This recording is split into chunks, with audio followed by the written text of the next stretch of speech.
Hello guys, நான் தான் அருண். நீங்கள் பார்த்துருக்கேன் டெக் தமிழ். இப்போ ரீசெண்ட் இயர்ஸில் பார்த்தீங்கன்னா நிறைய பேர் அவங்களே கஸ்டமைஸ் பண்ணி ஒரு பிசி பில் தான் பண்ணிகிட்ருக்காங்க. டேரெக்டாக போயிட்டு யாரும் ப்ரீ பில்ஸை வாங்குறதில்ல. ஸோ அது ஏன்னு பார்த்தீங்கன்னா, இப்போ உங்கள் பட்ஜெட் 60,000 70,000 இருக்குன்னா, ஸோ அதுக்கேற்ற மாதிரி உங்களால் பிசி நீங்கள் கஸ்டமைஸ் பண்ணி வாங்கிக்கலாம். ஸோ தனித்தனியாக பார்த்து செலக்ட் பண்ணி. ஸோ இந்த பிசி பில்டிங் பற்றி நீங்கள் பேசிக்காக தெரிஞ்சுக்க வேண்டிய விஷயம் என்ன அப்படின்னு சொல்லிட்டு இந்த வீடியோவில் பார்க்கலாம். வாங்க வீடியோக்குள்ளே போகலாம்.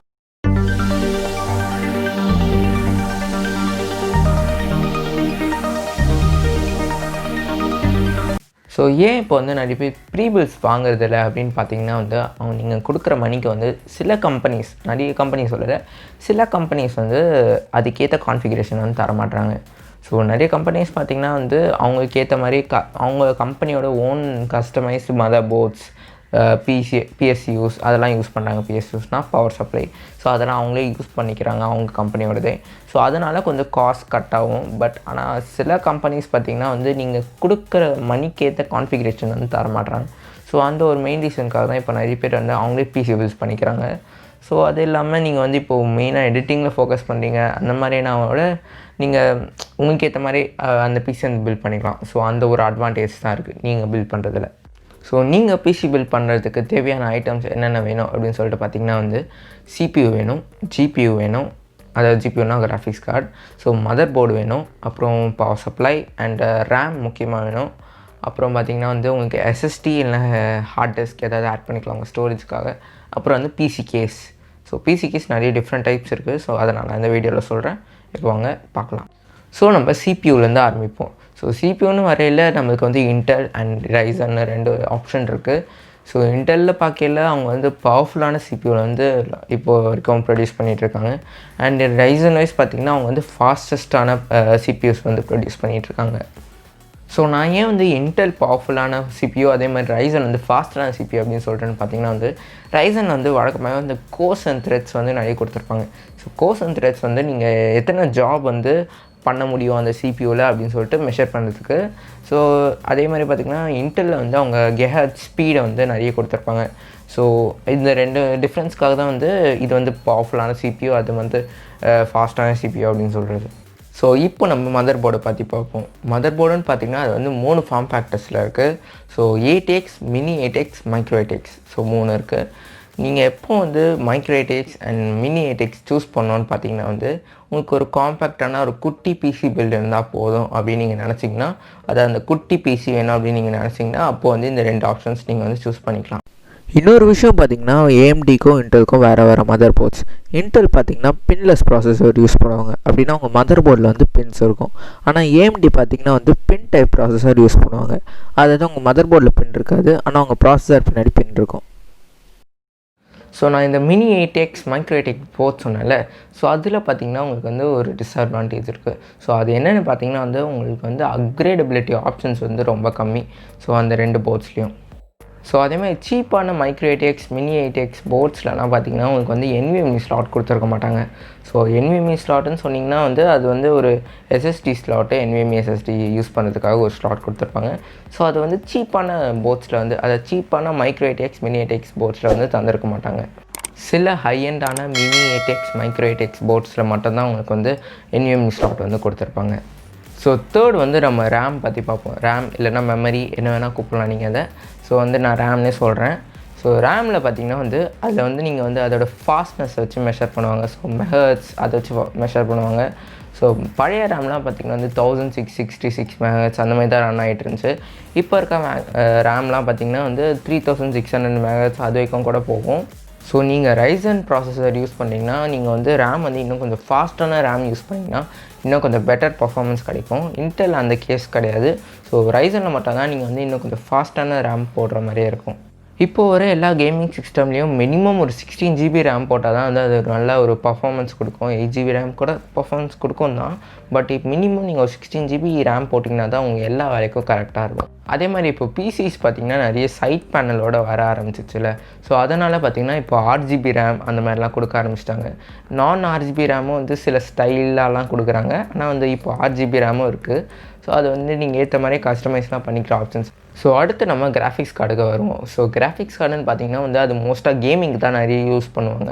ஸோ நான் உங்களுக்கு ஒரு குயிக் டிப் சொல்லணும்னு நினச்சேன். நீங்கள் ஒரு வேளை வீடியோ ப்ரொடக்ஷனில் ரொம்ப கான்சென்ட்ரேட் பண்ணுறீங்கன்னா நீங்கள் வந்து சிபியூவில் கொஞ்சம் அமௌண்ட்டை நிறைய இன்வெஸ்ட் பண்ணிவிட்டு ஜிபியூவில் வந்து கொஞ்சம் அமௌண்ட்டை கம்மி பண்ணிக்கலாம். ஸோ அது எப்படின்னு பார்த்தீங்கன்னா நீங்கள் ஒரு i9 இல்லைனா Ryzen 9 சூஸ் பண்ணிங்கன்னா ஜிபியூ இந்த சென்ஸ் நீங்கள் வந்து 1650 சூப்பர் 1660 Ti அந்த மாதிரி அதை சூஸ் பண்ணிக்கலாம். இல்லைடா எனக்கு வந்து கேமிங் தான் ரொம்ப இம்பார்ட்டண்ட்டு, வெறித்தனமாக கேம்ஸ் ஆடும் அந்த மாதிரி நீங்கள் நினச்சிங்கன்னா இப்போ ரீசெண்டாக லான்ச் ஆன RTX 3080 3070 பட்ஜெட் இல்லைனா RTX 2060 அந்த மாதிரி யூஸ் பண்ணிக்கிட்டு நீங்கள் வந்து CPU இந்த சென்ஸ் நீங்கள் Ryzen 5 இல்லைனா i5 அந்த மாதிரி யூஸ் பண்ணிக்கலாம். எனக்கு வீடியோ எடிட்டிங்கும் முக்கியம், அதே மாதிரி கேமிங்கும் அந்தளவுக்கு முக்கியம் அப்படின்னு நீங்கள் நினச்சிங்கன்னா வந்து ஒரு பவர்ஃபுல்லான சிஸ்டம் தான் நீங்கள் பில்ட் பண்ணணும். அட்லீஸ்ட் ஒரு Ryzen 7 CPU வச்சுக்கிட்டு அதே மாதிரி ஒரு RTX 2070 3080 3070 அந்த மாதிரி நீங்கள் சூஸ் பண்ணிக்கலாம்.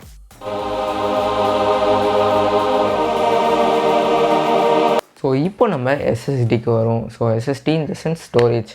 ஸோ ஸ்டோரேஜ்க்கு வந்து நீங்கள் ஃபஸ்ட்டு மெயினாக நீங்கள் SSD தான் சூஸ் பண்ணணும். ஸோ SSD இந்த சென்ஸ் வந்து நீங்கள் நார்மலாக இருக்க செட்டட் SSD யூஸ் பண்ணிக்கலாம். ஸோ இல்லைனா உங்களுக்கு ஃபாஸ்ட்டான SSD வேணும்னா NVMe SSD யூஸ் பண்ணிக்கலாம்.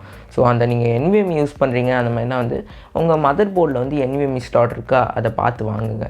ஸோ SATA SSDக்கும் NVMe SSDக்கும் பெரிய டிஃப்ரென்ஸ் இருக்குது. ஸோ அது எந்த அளவுக்குன்னு பார்த்தீங்கன்னா வந்து SATA SSDயில் ரைட் அண்ட் ரீட் ஸ்பீடு வந்து 200 to 300 இருந்தால் NVMeயில் வந்து 2000 to 3000 read and right speed இருக்கும். ஸோ நீங்கள் SSD வச்சிட்டிங்க, இதுக்கு மேலே எக்ஸ்ட்ரா ஸ்டோரேஜ் வேணும் அவசியம் அந்த மாதிரி நீங்கள் நினச்சிங்கன்னா ஹார்ட் டிஸ்க் போகலாம். ஸோ நெக்ஸ்ட்டு நம்ம PSU பார்க்கலாம், அதாவது பவர் சப்ளை யூனிட். ஸோ நீங்கள் பவர் சப்ளை யூனிட் வாங்குறீங்கன்னா அதில் வந்து 80+ சர்டிஃபிகேஷன் இருக்கான்னு பார்த்துவாங்க.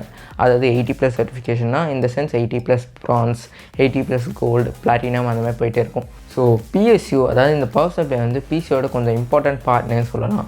ஸோ ஏன்னா நீங்கள் வந்து டேரெக்டாக ஒரு பிசிக்கு வந்து கரண்ட்டை கொடுத்தீங்கன்னா வந்து ஸோ அதை வந்து கண்டிப்பாக பிடிச்சி சதறிடும். ஸோ ஒரு காம்பனண்ட்டுக்கும் சில வாட்டேஜ் பவர் தான் தேவைப்படும். ஸோ அதுக்கு அந்த டிஸ்ட்ரிபியூஷன் வேலையை தான் வந்து இந்த PSU பார்க்குது, அதாவது இந்த பவர் சப்ளை யூனிட்.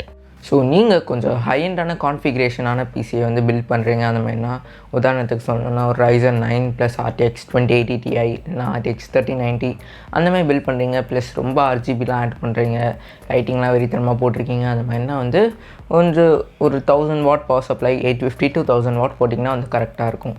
இல்லை உங்களுக்கு வந்து ரொம்ப அப்கிரேடபிலிட்டி ஆப்ஷன்ஸ் நிறைய வேணும் அந்த மாதிரி நீங்கள் நினச்சிங்கன்னா வந்து ஒரு 1200 வாட் பவர் சப்ளை கூட இருக்கும். பட் அதெல்லாம் கொஞ்சம் காஸ்ட்லியாக இருக்கும்.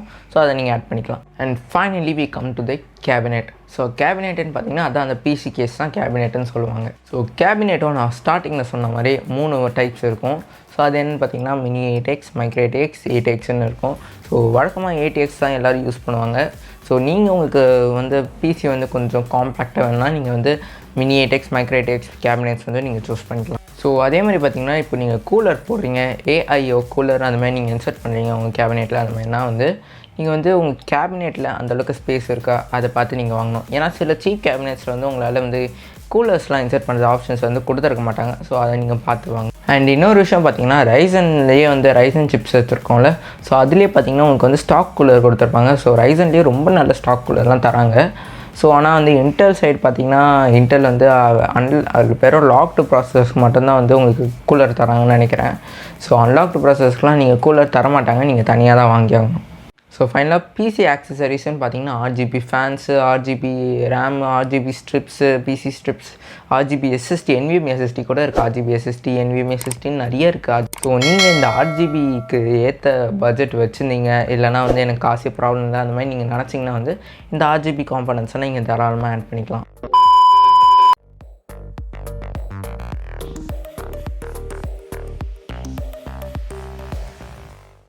So that's it guys. எனக்கு பிசி பில்டிங்கில் எவ்வளோ தெரியுமோ அந்த அளவுக்கு நான் இந்த வீடியோவில் சொல்லியிருக்கேன். ஸோ உங்களுக்கு ஏதாவது எக்ஸ்ட்ரா தெரியும் பிசி பில்டிங்கில் அந்த மாதிரினா கீழே கமெண்ட் செக்ஷனில் சொல்லுங்கள்.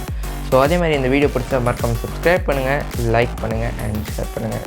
ஸோ நான் உங்களை நெக்ஸ்ட் வீடியோவில் பார்க்குறேன். Until then signing off Arun.